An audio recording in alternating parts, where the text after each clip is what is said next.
Good day. Today is Tuesday, 8th July 2025, and over the last 24 hours there's been fairly dramatic news from the Ukrainian battlefronts. Specifically, there is now film which shows Russian troops breaking into the village, or perhaps suburb would be more precise, of Novoekonomichne, located to the east of Pakrovsk, Mirnograd. Now, this is apparently a major battle. There are lots of forces, Russian forces, now converging on this particular village or suburb. I understand it's a pretty industrial place. It seems to be really more an outlying part of Pakrovsk, Mirnograd, as opposed to a separate village, and its name strongly suggests a Soviet creation, just to say, new economic policy and all that. But whatever, I am not going to dwell on its history.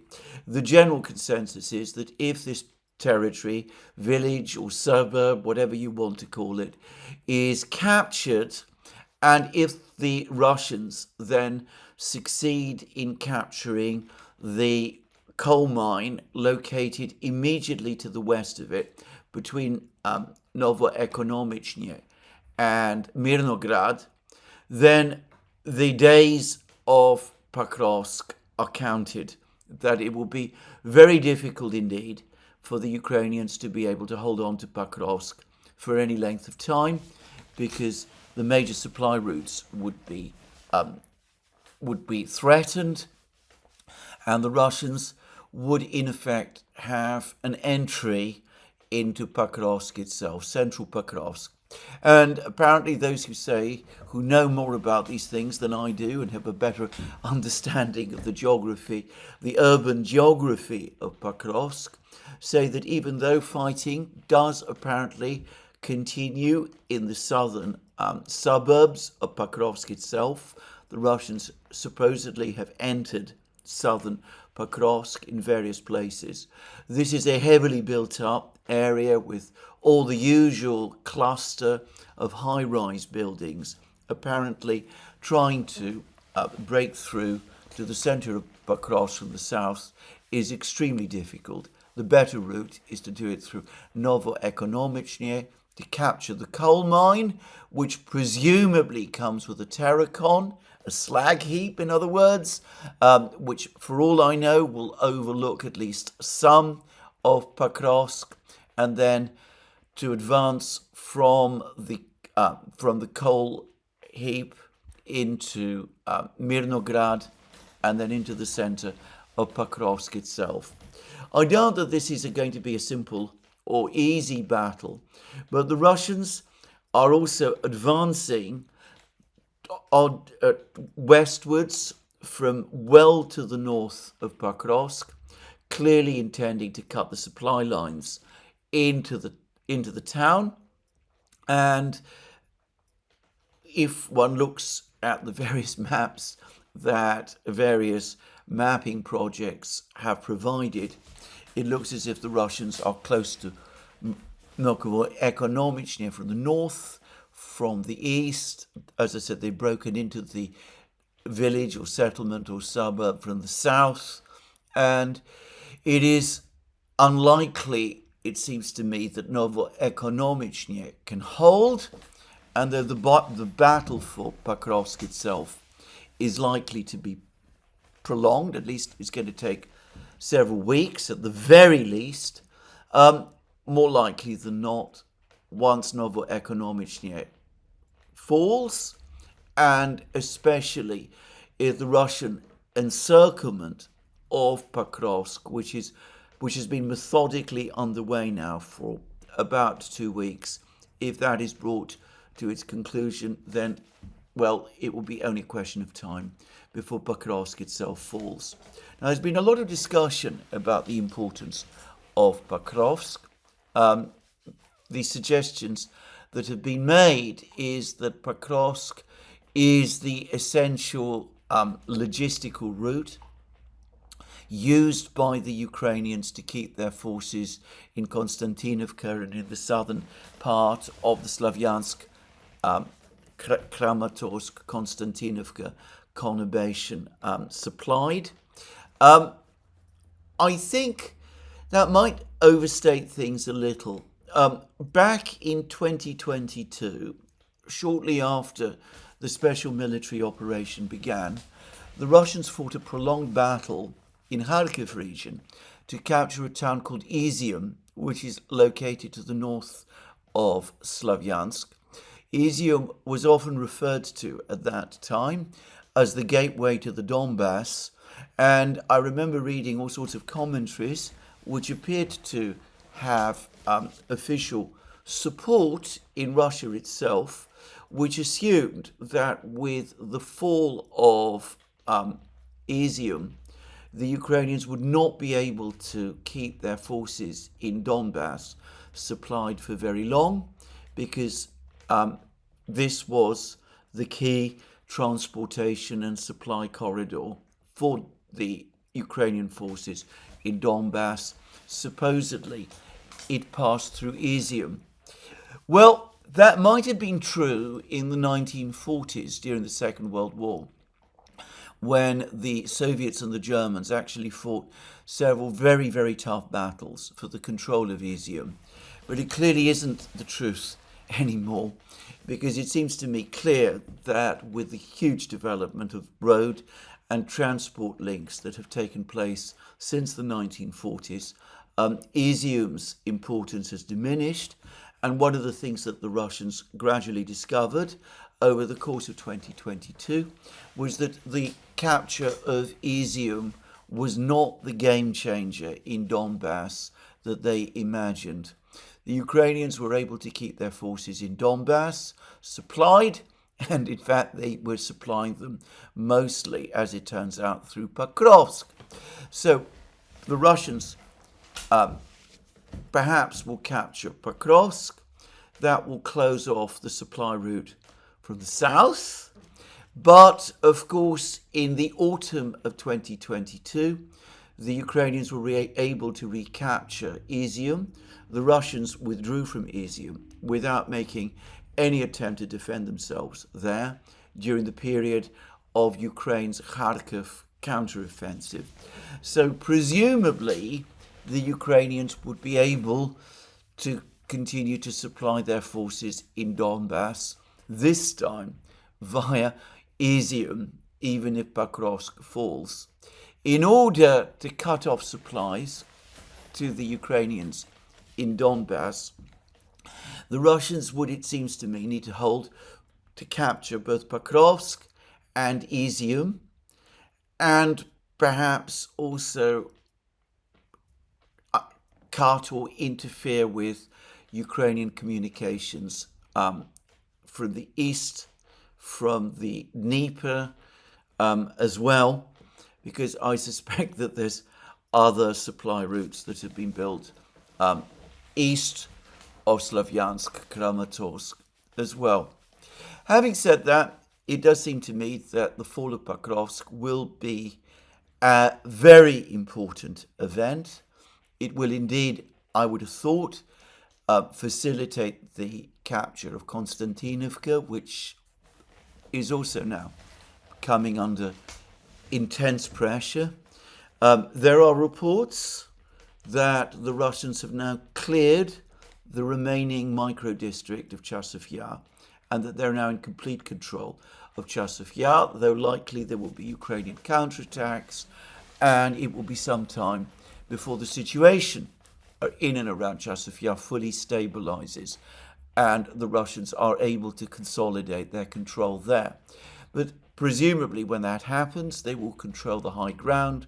Konstantinovka itself might become vulnerable after Pakrovsk has fallen, probably would become vulnerable after Pakrovsk has fallen. The Russians are said to be making significant inroads now in the Siversk area, east of Slavyansk and south of Izium again, southeast of Izium. The Russians have now established an important positions in Kharkiv region, and these are strengthening as well. There's reports, as I discussed in a program I made about 2 days ago, that the town of Kupiansk, located to the northeast of Izium, has now been encircled, and that there is street fighting taking place inside that town, so it's likely probably to fall before very long. So maybe once these battles in Pakrovsk and Konstantinovka are completed, the Russians will be able to recapture Izium and Liman and Siversk and all of these places, and Kupiansk, and then of course the encirclement of the 2 remaining cities in Donbass that the Ukrainians still control, Slavyansk and Kramatorsk, can begin. All of that makes it sound as if this is going to be a protracted battle. I think it is going to be a very intense one. I don't know how long this process will take. Back in the summer of 2022, the Russians were able to capture large inhabited cities like Mariupol and Severodonetsk and Lysychansk quite rapidly. And it is not, I think, inconceivable that despite the intensity of the fighting that might take place, we could see the same pattern repeat itself this summer. So intense fighting, perhaps not quite as protracted as people imagine. And I would say, if the Russians do capture Pakrovsk and do follow that up with the capture of Konstantinovka, and if they also capture Izium and Liman and Siversk, well, it's very difficult for me to see how the Ukrainians can defend and hold on to Slavyansk and Kramatorsk for any very great length of time. It seems to me that if they were to try to do that, very likely they would risk the single biggest encirclement that we have seen in the war so far. So I am obviously looking forward. We've only, as of today, got reports that the Russians have broken into one place, Novoekonomichny. There's some reports, as I said, that there's fighting in Kupiansk, and other reports of fighting either in the east of Siversk or immediately to the east of Siversk. But, obviously, these are events that look forward to what may happen rather than what has happened now. But the whole Russian approach to this war has been extremely methodical. They've been playing the game of the checkerboard very carefully and astutely ever since the capture of Bakhmut in May 2023. Obviously, they had to repel the Ukrainian offensive that took place in the summer of 2023 and the Krinky amphibious landing operation that took place in the autumn of 2023 and during 2024 during the winter there. But since then, they've gradually been moving to take all of the various critical squares on the drafts board or the chessboard, if you prefer, and they're coming close to a situation, or at least they're closing in on what you might call a checkmate situation, at least in terms of the Battle of the Donbass. Now, I've looked forward, and I'm going to look a little bit further forward, and I'm going to say something which I have been saying in many programs stretching all the way back to February 2022, which is that the main key crucial battle of this war is indeed the Battle of Donbass. No other territory in Ukraine resembles it. I know there's been some pushback against this, but I've discussed this with various people in Russia, and they are all in complete agreement with me about this. And in fact, you can find lots of Russian commentaries that say this too. The fall of Donbass removes the single most difficult territory that the Russians have to capture from the board. The Russians, if they control Donbass, have nothing basically that can hold them back from a complete advance right to the east bank of the Dnieper. And indeed, if they capture Donbass, I personally think it will be very difficult for the Ukrainians to hold on to territories in the north of eastern Ukraine, east of the Dnieper, places like Sumy, Chernigov, Kharkiv itself would become extremely vulnerable, and any Ukrainians who tried to resist or hold on there would also find themselves at risk of being cut off too. So again, I'm not an expert in these matters. I've never set myself up or pretended that I am, but there it is. So, important news from the battlefronts. And by the way, there has been other news on the battlefronts as well. The Russians also continue the remorseless advance westwards in western Donbass as well. And they continue to pound Ukraine with drones and missiles. And apparently they used only drones last night, but the drones were back in action, perhaps at a slightly less level of intensity than before, but no doubt they'll be back maybe tonight or the night after, but at some point very soon. So, a deteriorating military situation. Now, and perhaps not just a deteriorating military situation, but perhaps just possibly a moment when the events in Donbass specifically are starting to take perhaps a decisive turn. Certainly, I would say that or rather, I should correct that and say when Pakrovsk falls, which it is inevitably going to do at some point over the next few weeks or months, when Pakrovsk falls, certainly in terms of Donbass, we will be looking at the end game. And it was if Konstantinovka, Siversk, Liman and Kupiansk, the places which the Russians are currently attacking and are perhaps even storming, even as I make this program, if those places fall, we will definitely be in the end game in Donbass, and that will open the way, probably, in fact, I'm certain, to the end game in the war itself. Well, all of this, and as I've discussed in many programs, the Russians show a very purposeful approach to this conflict. The Western powers, continues to give the appearance of being gripped in indecision. Now, here, I should say that the deputy chair of Russia's Security Council, Dmitry Medvedev, has published another comment, interesting comment, on his Telegram channel, and I will read it. The American, and he's referring to Trump, is once again balancing on his favorite political swing. How are we going to deal with this? And this is, by the way, he's referring to Trump's various contradictory statements about Vladimir Putin and Putin's personality and his intentions.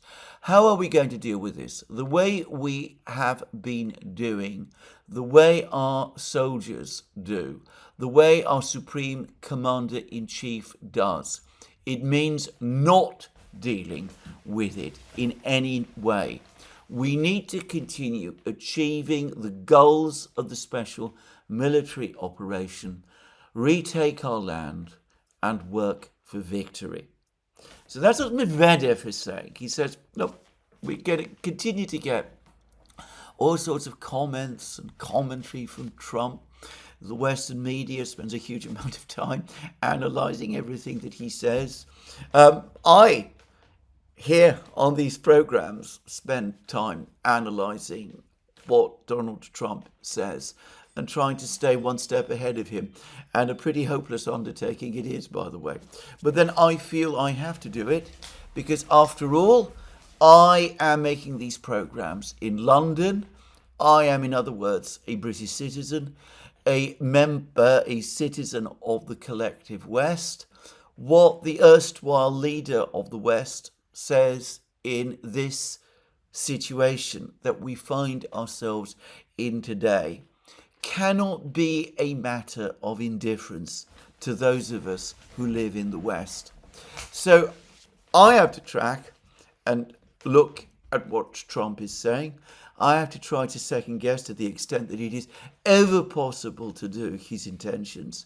I have to figure out his intentions and his thoughts and his plans, and I have to try and do the same thing with the governments of Europe, which, to be frank, in some ways is an even more dispiriting operation than trying to second guess Donald Trump. But what Medvedev is saying, and he's absolutely right about this, is that from a Russian point of view, this is not so important. If Donald Trump wants to come up with certain proposals that the Russians can work with, if the collective West does, if the negotiations that Donald Trump has pressed for so hard actually take shape, so be it. So much the better. But in the meantime, it's pointless for the Russians to start worrying about what Trump is saying one day or the next about Ukraine. What the Russians need to do, and what, incidentally, they have been single-mindedly doing ever since it became clear that the Istanbul Agreement of April 2022 had been abandoned by the West and by Ukraine. What the Russians have been single-mindedly doing, and what they're going to continue to do, is that they're going to continue with a special military operation until, as Medvedev says, they retake what they insist is their land and achieve victory. And I think no one should be in any doubt about this. I have no doubt that in these words, Medvedev speaks for Putin and for the rest of the Russian leadership. Sometimes the Russian leadership gives Medvedev license to use more confrontational and belligerent language than Putin himself does. And I'm not in any way suggesting that Medvedev himself isn't sincere in what he says. I absolutely think not only that he is sincere, but that he actually reflects the predominant attitudes in the Kremlin. But on this occasion, whatever doubts some might have about the validity and force of what Medvedev is saying, on this occasion, in what he has just written on his Telegram channel, I have absolutely no doubt at all that he is stating what is the consensus view of the entire Russian leadership. Now, since I did my program yesterday, I have been familiarizing myself further with what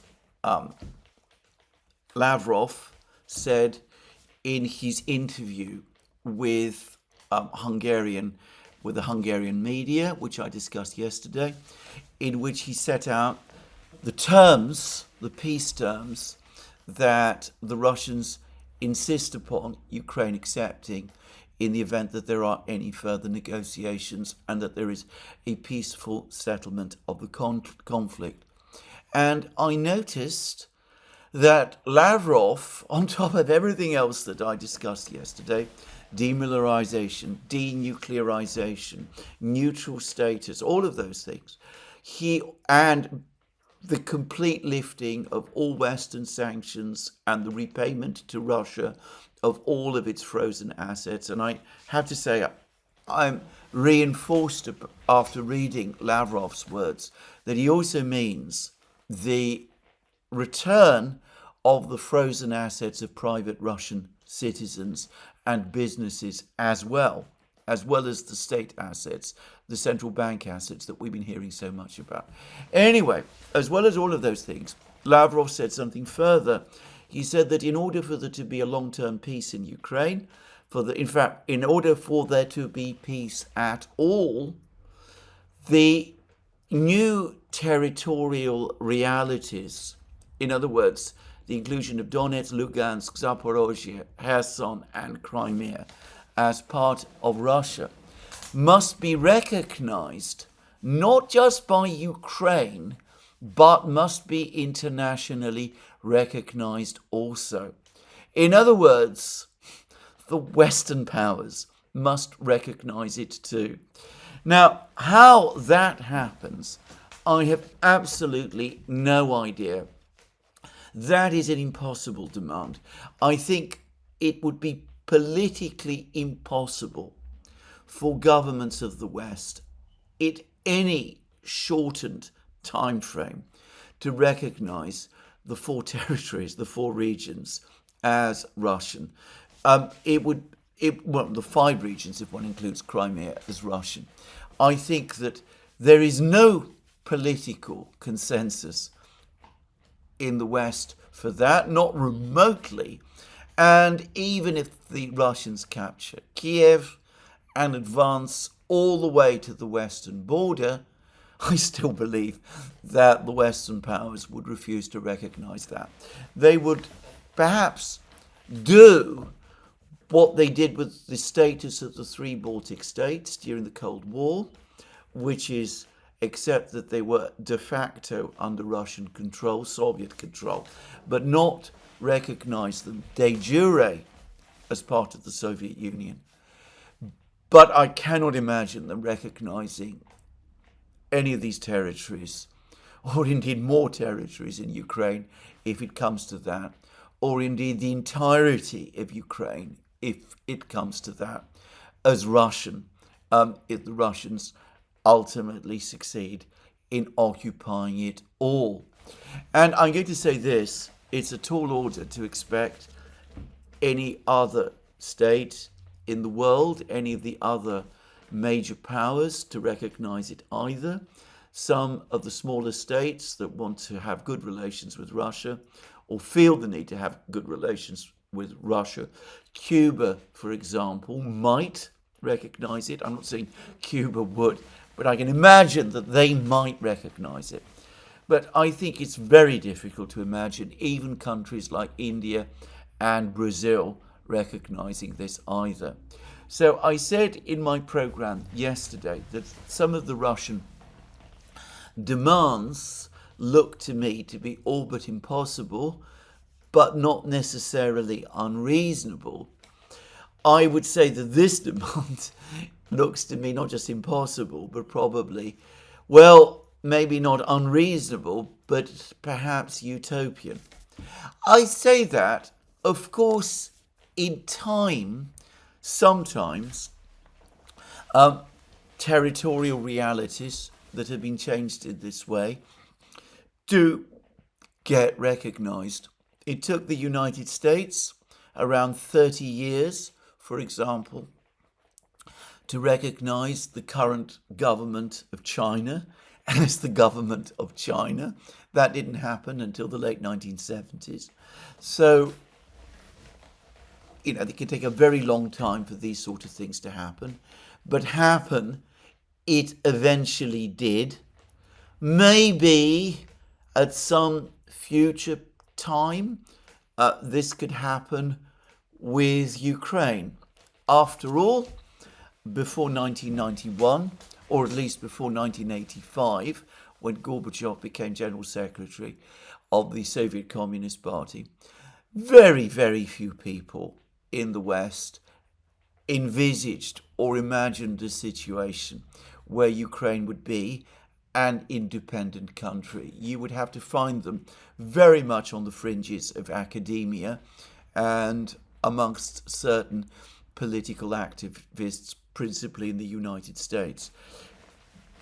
But nonetheless, the territorial realities changed, perhaps, in time, in the face of a clear-cut Russian victory, maybe in 10, 20, 30 years, the West might come round. I mean, things like that do happen. But as things look today, I think that is very difficult. Now, I cannot imagine the tough-minded people like Putin, Medvedev, and Lavrov don't understand that. I have to assume that they're making these very tough demands for international recognition of the four territories to make it completely clear to the Ukrainians that this is a non-negotiable situation for the Russians, that the Ukrainians at least must recognize these territories as Russian, as the Russians not only consider these territories to be theirs, but will never retreat from that position. Now, that then brings me back to the topic of the negotiations. And apparently, over the course of his telephone conversation with Trump on Friday, President Zelensky informed Trump that notwithstanding his unwillingness to engage in the Russians in direct talks, and what Lavrov has just been saying is going to presumably make Zelensky even less willing to engage the Russians in talks, direct talks. Nonetheless, he will agree to what are now becoming insistent Russian demands that a new meeting be set up in Istanbul between the Russians and the Ukrainians to take the process of negotiation further. Now, Peskov has complained today about the fact that the Ukrainians are still dragging their feet about agreeing to the timetable for the next round of talks. Importantly, Turkey, Erdogan and his government are now weighing in on this as well, and they too are saying that the Ukrainians need to sort themselves out and get ready and proceed further to send their people to Istanbul. That they too are becoming irritated that the Ukrainians are delaying in getting their negotiation teams sorted. Now, there's been some rather interesting information about this, about the makeup of the Ukrainian negotiating team, because over the last couple of days there has been more talk about disputes taking place within the Ukrainian leadership. There are reports that Zelensky's chief of staff, Andrei Yermak, the man who many people believe is the real power in Ukraine, the person who supposedly actually controls Zelensky. Anyway, he's supposed to have again attempted to get Ukraine's intelligence chief, Kirill Budanov, sacked. And allegedly, Yermak's attempt to sack Budanov only failed because the United States intervened to prevent it happening. Now, this is all very interesting because Budanov, who comes across to me as a committed Ukrainian nationalist and very much as a hardliner, and indeed I felt back in 2022, 2023, that he was not just a hardliner, but perhaps even something of an ideological fanatic, has gradually, over the last year or so, evolved into one of the, shall we say, less unrealistic voices. I wouldn't say more realistic voices, I would say less unrealistic voices within the political system in Ukraine. Apparently, it was he who briefed the Americans back in April 2024, at the time of the Biden administration, that the trends showed that Ukraine would lose a conventional war. He was also the person who some months ago informed a private meeting of representatives of the Ukrainian parliament, the Rada, that Ukraine could keep on fighting until midsummer. Apparently he meant August, and then the situation would rapidly evolve in a critical way for Ukraine. And he then came out a few days ago and said that nobody in their senses any longer truly believed that Ukraine would be able to recapture any of the territory that the Russians now control in what was once Ukraine. So he is making these various comments, and I wonder what he is up to exactly, but it does seem as if he's positioning himself both within the Ukrainian power structure as a voice of relative moderation. I'm not saying, by the way, that he doesn't know that what he's saying is true. Obviously he does. But anyway, he seems to be becoming more outspoken. Maybe it's because as a Ukrainian patriot, he doesn't want to see the total failure of Ukraine. Maybe, as I said, he's playing some kind of political game of his own in Kiev. I am not sure. But anyway, that is one of the curious twists, and it is interesting that the United States continues to back him. Now, when we talk about the United States in relation to Kirill Budanov, I think we mean the US intelligence community. And when we talk about the US intelligence community, I think we specifically mean the CIA. The New York Times has published various articles at various times which make completely clear the very long history of connections between Budanov and the CIA, extending back many years, long before the start of the special military operation. I suspect that as far as the CIA is concerned, he is their key ally within the Ukrainian power structure. And for that reason, if no other, they appear determined to try to maintain him. Now, that then begs the question whether what Budanov is saying reflects the private assessments of the situation that the CIA itself is making. Now that is interesting because it does make one also wonder whether Budanov's assessments are shared by other people in Kiev and whether that might have some kind of implications for the future. Just saying.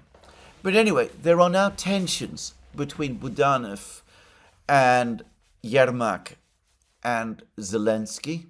They remind me a little of some of the tensions which started to become increasingly visible between Zelensky and the former commander of the Ukrainian military, General Zaluzhny, in 2023. I wonder whether we're now seeing further a new cycle of this. Zaluzhny was clearly supported by the Americans to a great extent, and the Americans were very unhappy when he was sacked. They seem to be backing Budanov, or at least trying to keep Budanov in place. And it could be that, as I said, these statements that Budanov is making reflect views that not just he, but the CIA, the US intelligence community, the people who are so heavily invested in Ukraine, in the United States, have also begun to share. Now, that's one interesting intrigue, but coming back to the topic of the Istanbul negotiations, there is another one as well, and that is that there are now reports circulating in Kiev that Zelensky is planning to dismiss his defense minister, Rustem Umarov, and to appoint him ambassador to the United States. Now, that is extremely interesting, and again, it begs many questions. If Umarov is going to become ambassador to the United States, obviously, that takes him away from Kiev. He's no longer a political player in Kiev itself. Does that mean that there are now tensions between him and Zelensky? Does it mean perhaps that Umarov privately shares Budanov's view? After all, he is the defense minister, and he's presumably somewhat better briefed about the situation than other civilians in the Ukrainian government are. Or could it be that this is also intended to remove Umarov from his current position as Ukraine's chief negotiator in the negotiations with the Russians? Now, I ought to say immediately that the fact that Umarov is given a diplomatic role, if that is what we are going to come to, doesn't, of course, preclude him acting or continuing to act as Ukraine's chief negotiator. It would be a rather strange thing to do, to have Ukraine's ambassador to the United States act as chief negotiator for Ukraine in meetings with the Russians in Istanbul. But it's not inconceivable, and of course it could potentially assist in coordination of Ukraine's negotiating position with the Americans, because of course the person who was heading Ukraine's negotiating team would be in continuous touch with the Americans as Ukraine's ambassador to the United States.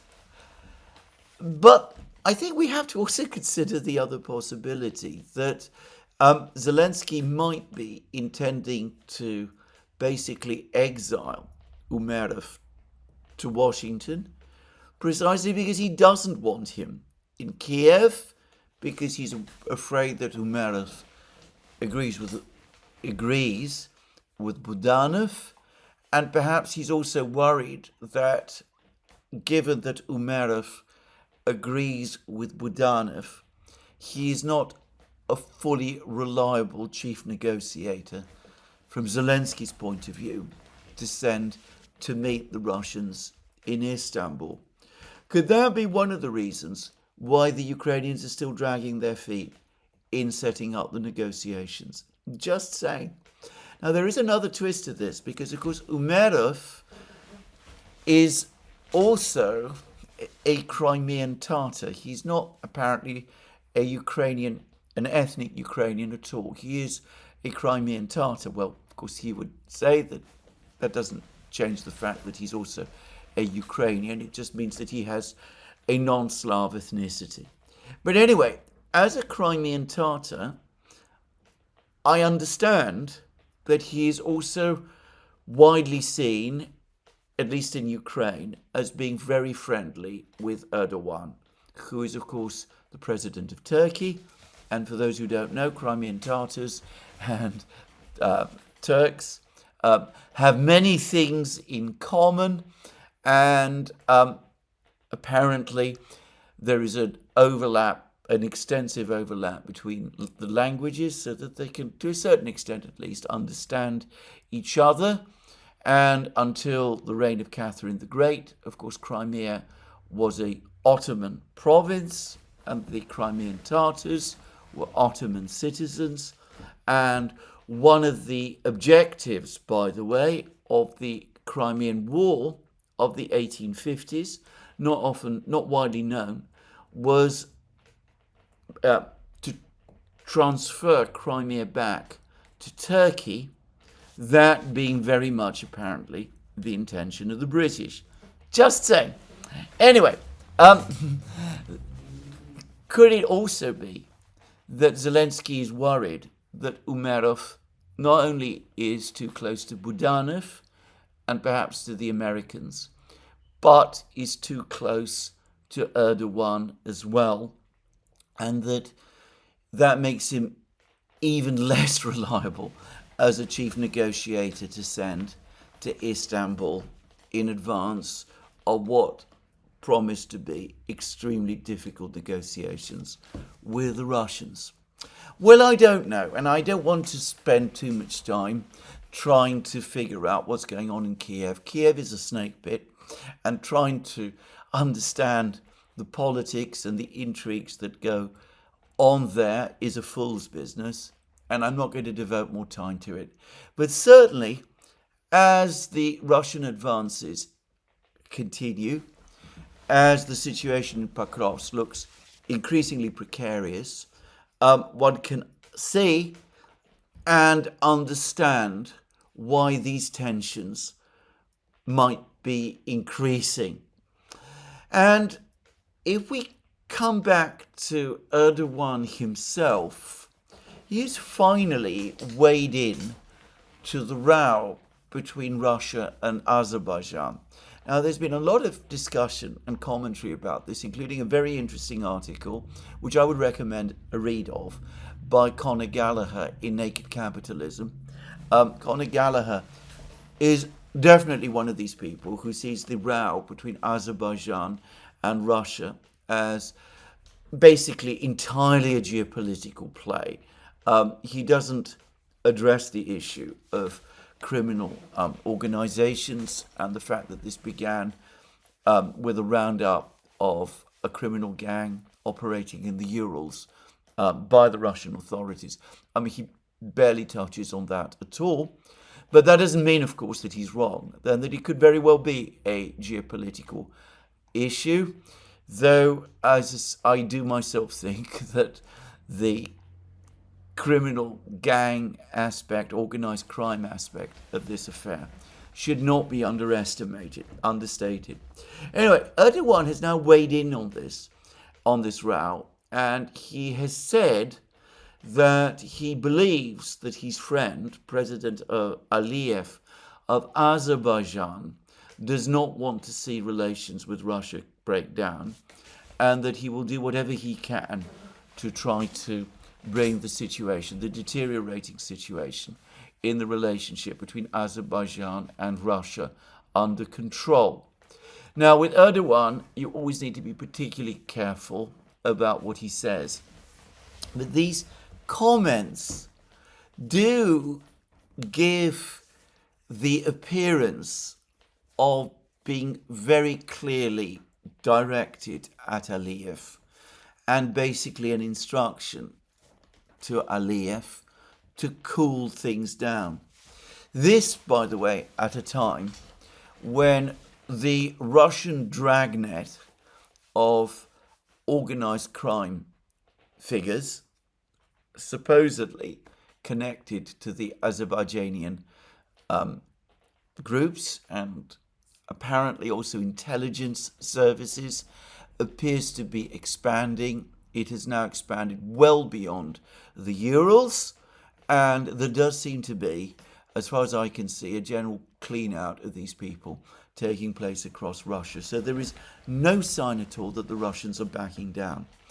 I noticed that Azerbaijan has now allowed Russia consular access to Russian citizens that have been arrested in Baku, in Azerbaijan.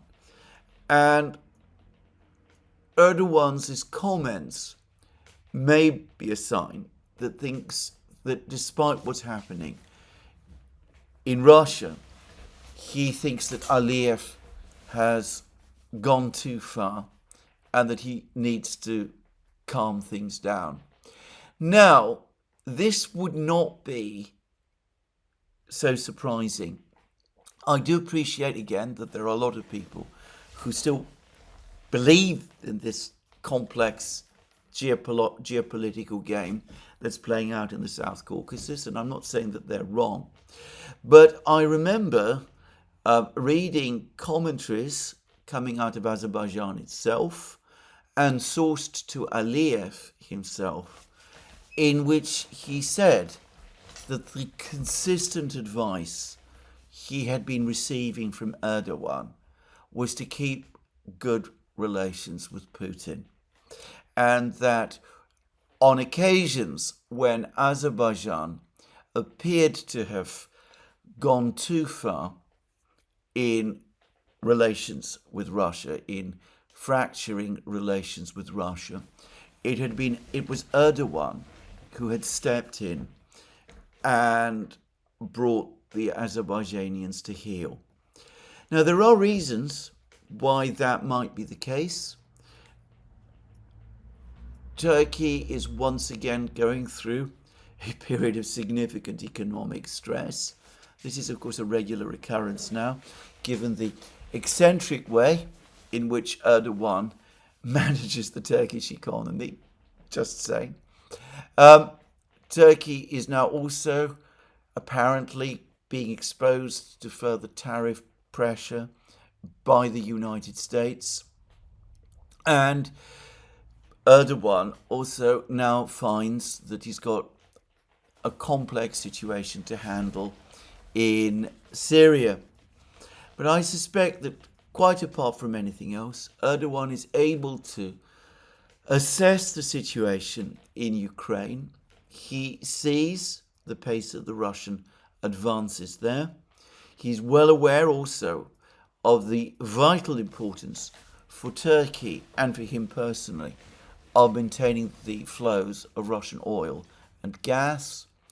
I can see why, at the end of the day, the priority for him at the present time would be to maintain a stable relationship with Putin, and why he would not want Aliyev disrupting it.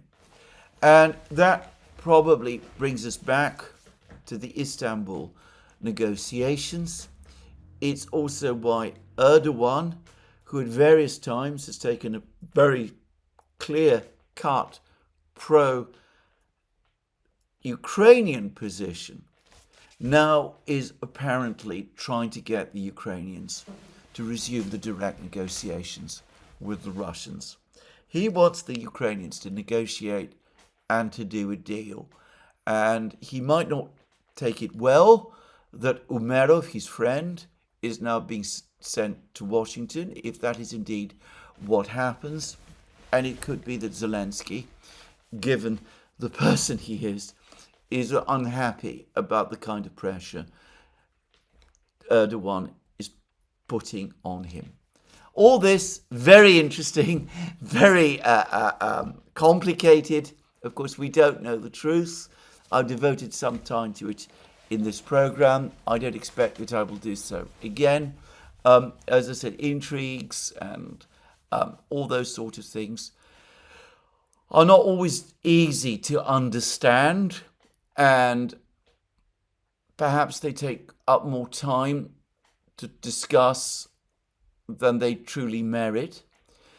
But these tensions are often the product of military crisis. We saw them become increasingly intense in Ukraine following the failure of the summer 2023 offensive and the fall of Avdiivka. They were resolved on that occasion by Zelensky's dismissal of Zaluzhny. It looks to me as if the current military crisis, the defeat in Kursk, the encirclement of Pakrovsk, the Russian breakthrough towards the Donbass, is now causing these political tensions to increase again, and that is having its effect, and we can perhaps see some of the signs of it. Now, that again brings me back to the topic of Donald Trump, which of course Lavrov, or rather Medvedev, touched on in his his post on his Telegram channel. There are a variety of reports which are now appearing in the American media, especially the Wall Street Journal, saying that Donald Trump never actually ordered a stop in deliveries of weapons to Ukraine, that what has happened is that some kind of accounting or audit of the inventories has taken place, and that he has apparently assured Ukraine that the United States will provide Ukraine with all the weapons that it can spare. And he's now publicly said some of the same things in discussions with reporters. And some people have jumped to the conclusion that the decision made a couple of days ago to stop the deliveries of Patriot missile interceptors and certain other key types of weapons, that decision has been reversed. I think that people are reading these words of Trump wrong. I think, on the contrary, these words essentially confirm the earlier reports. Trump is talking about, obviously, giving Ukraine defensive weapons, all of the weapons that the United States can spare. The key words, of course, are the weapons the United States can spare, because the reports say, and the facts show, that there are not many of those left. Ammunition, shells, 155mm shells, are a critical problem. Slavyangrad, by the way, the Russian, well, no, it's not actually Russian, but it's a Telegram channel that is very supportive of the Russians in the conflict. I've discussed it many times. Anyway, they've got a good breakdown of what shell production needs. High quality steel in large quantities, explosives and the various supplies that make up explosives, certain types of electronics to sort out the fuses, and above all, skilled workers. And he points out that the United States and the collective West are currently short of all of those things, which they are, by the way. If you look at the supply chains and the production sources, they are indeed short of all of those things. I have received various reports from various sources, one in particular, discussing the many problems that the West has had in sourcing some of the materials that are needed to produce shells, including especially the explosives for the shells, and the various attempts the Western governments have made to resolve these problems. So, in order, it turns out, furthermore, to try to resolve the problems with shell production in the United States tried to circumvent the difficulties created by the shortages of skilled labor in the United States and machine tools by basically importing an entire factory to produce shells from Turkey, including the machine tools and the workers, which, as anybody who's had to deal with Turkey and with Erdogan would know, might not in fact have been such a good idea. And unsurprisingly, the factory at the moment is still not working. But I'm not going to spend or devote time to discussing that. So there are shortages of shells in the United States. I have read that it would take roughly 4 years, according to US officials, for the United States at current production levels, which according to The Economist, by the way, cannot be increased, for the United States to rebuild its inventories to the level that they were before the start of the special military operation. And of course that applies to shells. It undoubtedly also applies to Patriot air defense missile interceptors, to other categories of weapons as well, including, by the way, HIMARS missiles. Now, the United States does produce several thousand, I believe it's about 20,000 HIMARS missiles a year. But of course, the nature of the HIMARS system is that it launches large numbers of these missiles. And because they are guided missiles, they're also quite expensive. So again, people who say that the fact that the United States is holding back on supplies of HIMARS missiles, that this is clearly a political decision because the United States produces so many of them, don't understand the system and perhaps underestimate its cost. And another system that the United States has apparently been withholding from Ukraine are Stinger man pads, in other words, short-range anti-aircraft missiles that are carried by infantry. Again, people perhaps have forgotten some of the commentary that appeared back in 2022, 2023, that the production line for Stingers had been closed many years before, that it would take a long time for the United States to restart it, that the skills to manufacture the Stingers had been lost. And I seem to remember that a hunt was out for 60-year-old workers who had previously worked on assembling the Stingers in order to try to persuade them to come out of retirement and to get them to start working on the Stingers again. So I never heard that those problems were fully resolved, and I suspect again that there is a general shortage of these weapons as well. And for all I know, of Hellfire missiles and various other types of missiles as well.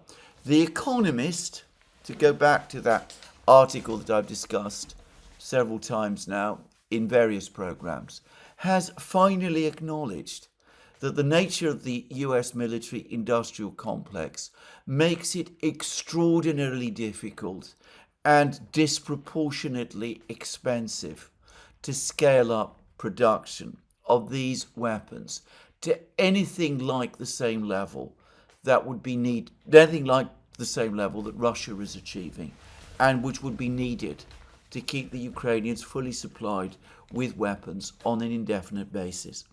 So that is the reality. And when Donald Trump says that the United States is going to send to Ukraine whatever weapons it can spare, he is in effect conceding it. Now, as it happens, I received another email from someone, I'm not going to say who, though I think what he is saying here is fairly well established. He sets out what the list of priorities for the US military is at the present time in terms of arming allies. The highest priority is being given to Taiwan. After Taiwan is Israel. Ukraine comes after Israel. Taiwan and Israel are in deep need of advanced weapons at the moment, as the United States military itself is, given the extent of the depletion of its stockpiles. So inevitably, whatever weapons are going to be sent to Ukraine at this time are going to be sent in limited quantities, in dribs and drabs, and they are not going to be sufficient to reverse the situation.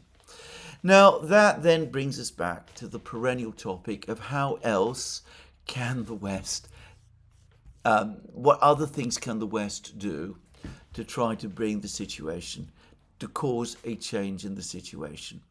Now, a couple of days ago, a week ago, Emmanuel Macron, the president of France, had what appeared to be a relatively civil conversation with President Putin of Russia. It was clear to me, however, from reading the readout, the Russian readout, that when it came to the topic of Ukraine, which was the main topic of the discussion, the readout shows that Macron brought up the subject of Iran and of the Middle East. But as I said at the time, this was clearly a cover story. He was really trying to talk to Putin about Ukraine. Not only did he find Putin in an unflinching mood, but Putin effectively threw the book at him. He basically told Macron, this whole crisis is your fault, it's Europe's fault, you've been completely unconstructive in everything you've done, you've destroyed the entire relationship between our two countries, and we, the Russians, are not going to change our position by 1 millimeter. And it's taken a week, but the depth of anger in Paris, within the Elysee, amongst Macron's circle, the drubbing Macron received from Putin, has now burst into the open, because the French Foreign Minister Jean-Noël Barrot has given an interview in which he's said that the latest sanctions package being prepared by the EU is going to impose the toughest sanctions on Russia since 2022.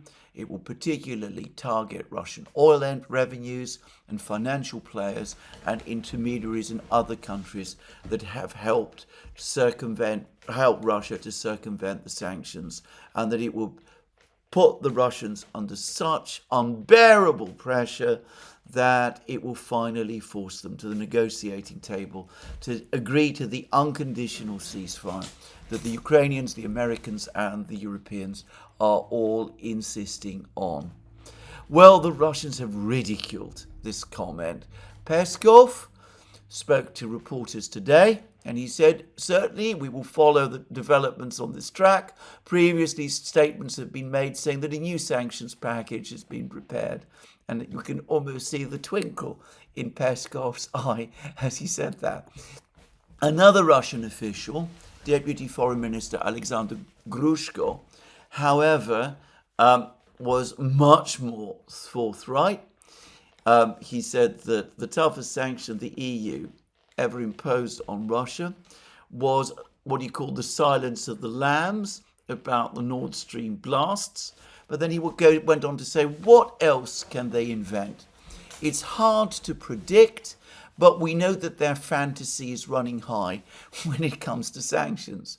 However, we have enough expertise on how to resist the sanctions pressure, both in terms of ensuring the interests of our social development and economy, and from the point of view of our counter-sanctions. So the EU, Macron, keen to get these incredibly tough sanctions. They're now, no doubt, lining up with Trump. Barrot said as much. Not Trump. I meant Lindsey Graham. Barrot said as much, that they're lining up behind Lindsey Graham. They want to get this massive sanctions package together to clobber the Russians, as they believe. Except, as I said, the Russians are not intimidated by them. Now, there's a number of things to be said about this. The first, and it's been discussed extensively in a recent speech, by the way, by the chairman of the Russian Central Bank, Elvira Nabiullina, the speech which I might want to turn to in a future program. But anyway, she has spoken about the rapidly changing changes in the Russian economy, the extent to which the Russian economy is now producing more and more of its own things for itself. The Russian oil and gas industry, for example, now relies mostly, 80% apparently, on domestically made equipment. And I gather that includes much of the high technology equipment, for example. But I understand that increasingly more and more consumer goods sectors, for example, have been are now more and more consumer goods are now being provided in Russia by domestic manufacturers, and this is likely to accelerate, given that inflation is now falling rapidly in Russia. And in that very same speech, Nabulina indicated that after the summer, interest rates are going to start falling, which will make it easier again for Russian consumer goods manufacturers to expand further their production lines.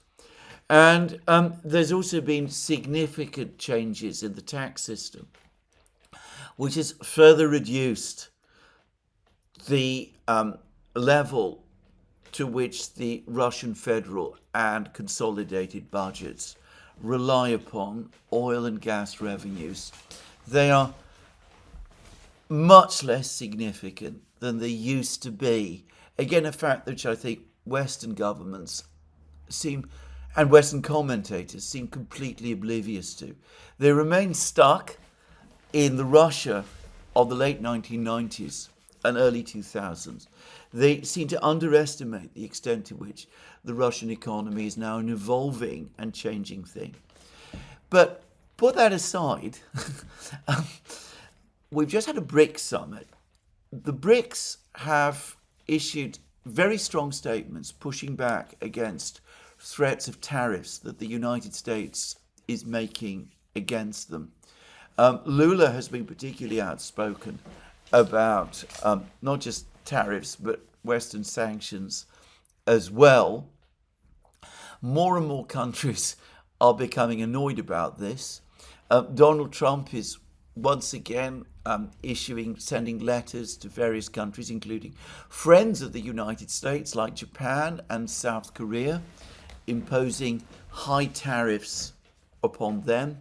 In the case of Japan and South Korea, 25% tariffs on their goods, which puts them not that far out of, not that far, from where the Chinese also are now, by the way, in terms of tariffs that are being that have been imposed upon the United States. South Korea and Japan are apparently very annoyed by these moves. The Trump administration then walks them back, says that in fact they don't intend to impose these tariffs immediately. Supposedly the tariffs would be imposed after 90 days. There was a 90-day pause after the tariffs were imposed back in March. Now that has been extended apparently to the 1st of August. One gets the sense that the United States is finding it incredibly difficult to impose its views on countries that export to the United States, that it's finding all of this is much more disruptive than it had previously imagined, and that it's, on the one hand, wanting to impose tariffs, at least Trump does, but he's finding it much more difficult to make it happen than he expected, because he has underestimated the dependence of the American economy on imported finished goods, especially from Asian producers, and overestimated the desire of these producers to sell those goods to the United States, and therefore the leverage that the United States has over them. Anyway, that's one thing. But there's been a fascinating, very interesting, largely ignored article in the Financial Times, which speaks about China's success in weaponizing exports of rare earths. And it discusses how Chinese restrictions on rare earth exports were one of the critical factors in pushing the United States to open talks with China to try to bring the trade war between China and the United States to a close. And the article says that the Chinese have developed a very sophisticated understanding of how to use rare earths in this situation. And that, in fact, we were coming very close to the point when entire Western factories producing motor vehicles, electronic equipment, and of course weapon systems were about to close, because without the rare earths, of which China has almost a monopoly, they simply cannot operate. They simply cannot produce the goods that they mostly produce, that they are charged with producing. It's a strange fact that this has not become as widely noted as it perhaps ought to be. This extraordinary vulnerability that the West now has in terms of rare earths. But that article is there in the Financial Times. People can read it if they wish. And it really is strange, as I said, that it isn't getting the attention that it deserves. To be precise, the article's title is China's Weaponization of Rare Earths is a New Kind of Trade War, and it is by Chris Miller. So, is this a good moment then, given that the Chinese have this trump card, that they can withhold rare earths and close, and in effect close down much of the most advanced production across Western economies? Is this a good moment to impose 500% tariffs on them? Is this really what the United States is going to do? Is this really what the European Union is going to do? I would have thought not. Quite apart from the fact that the Chinese, almost certainly by now, can withstand that pressure, even if there were no counter in terms of rare earths. The fact is, they appear to have the ace in this poker game, and they've shown that they are prepared to play it. So, we will presumably get a sanctions package at some point. The Hungarians and the Slovaks are speaking out against it. The Trump administration seems extremely unenthusiastic about the idea. We've seen how difficult it has proved for Trump to impose the kind of very high tariffs that he has been talking about, and the resistance to these tariffs from US trading partners, and how he's constantly having to extend deadlines and provide walkarounds and exemptions for trade partners, US trade partners. And mind you, he's somebody who actually believes in tariffs. Most of these people who advocate these sanctions and tariffs as a secondary weapon presumably don't. But just saying. Globalists, as no doubt most of them are. Anyway, just saying. How exactly is this enormous sanctions package going to work, therefore? China has just told the European Union that it will not allow Russia to be defeated in Ukraine. The Russians have shown toughness, and they're saying that they can withstand any further sanctions pressure that is imposed against them. The Western powers simply do not have that degree of dominance over the world economy that they once did, that enables them to put pressure on all of the other countries so that they in turn will put pressure on the Russians, which might conceivably and in theory bend the Russians to the West's will. It simply doesn't make any sense. Again, I don't know whether Monsieur Barrot understands that. I presume he doesn't, but that, it seems to me, is the reality. Meanwhile, in Europe, Ursula von der Leyen is facing a no-confidence vote in the European Parliament. Everybody knows that because of the support of the European mainstream, she will prevail.